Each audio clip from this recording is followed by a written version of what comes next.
Hey guys, thank you for joining me today on Godspot. I want to talk to you about money, keeping a right perspective. In Matthew 6:24, it says you can't worship two gods at once.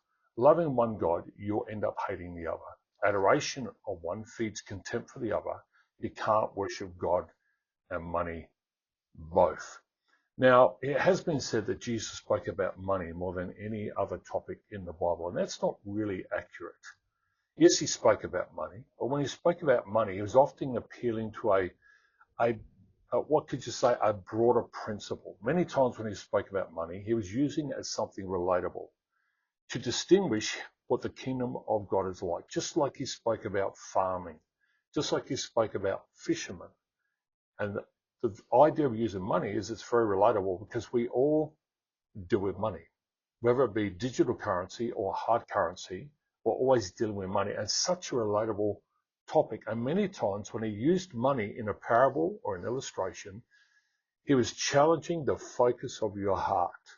And that's why it says you can't serve two masters, either God or money, because you end up hating one or the other.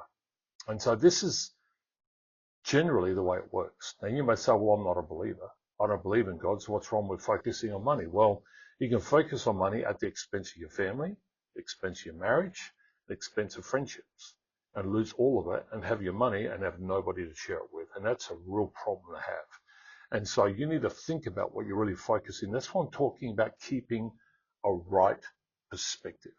Now, I'm not saying there's anything wrong with having money. I've had times of plenty and I've had times of want. I know what it is to go without, not have enough to rub two coins together, and to also be pleasantly well off. I know what it's like. And so I've learned a few tips along the way as a Christian man and as a businessman. So I hope these will help you. Number one, money is a tool, not the ultimate goal. Money promises much, but delivers very little. And I'll tell you something about currency. The value is changing on a daily basis. It's not as valuable as you think it is, but it is a tool. You can use it to expand the kingdom of God. You can use it to help people. You can use it in charity, and you can use it to bless your family. You can use it to pay your bills.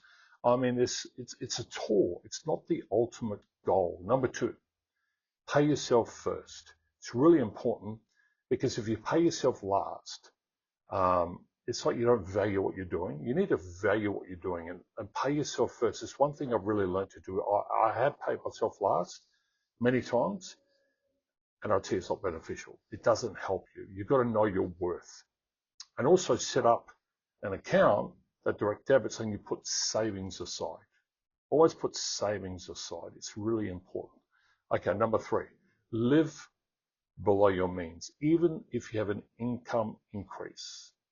I remember one time I went from a job, I was really struggling. We had a girl who was living with us, and I got another job and I got $100 extra a week. But I did something very unwise.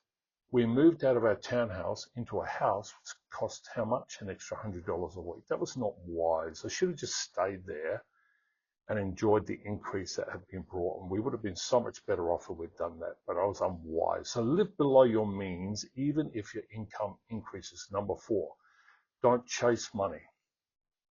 Don't chase money. Focus on what you value and the opportunities that come your way. Number five, avoid making emotional financial decisions. I'll tell you, it always gets you in trouble. If you allow your emotions to drive you in the decisions you make, particularly with money, it'll get you in trouble. Be careful. Be careful. Because if you're going to buy something, you're emotionally attached to it, it's going to make it so much easier to say no. Number six, build multiple streams of income. So don't put all your eggs in one basket. You know, it's great to get an income from your job, but maybe you should be putting your income in a high interest account or on shares on the stock market, maybe in property.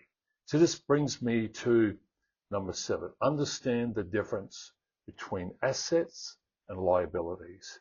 And once you understand the difference, invest in assets. I hope this helps you today. I'm not making any promises to make you rich or anything like that. I don't think that's the goal of anyone. I do think you need to keep a good and a right perspective when it comes to money. Because money can be here one day and gone tomorrow. Budget, do all these things. Think about what I've said. Money is not at all. Pay yourself first.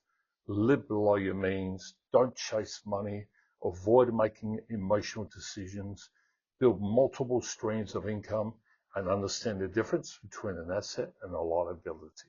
I hope this helped you. Have a great day. Thanks for listening.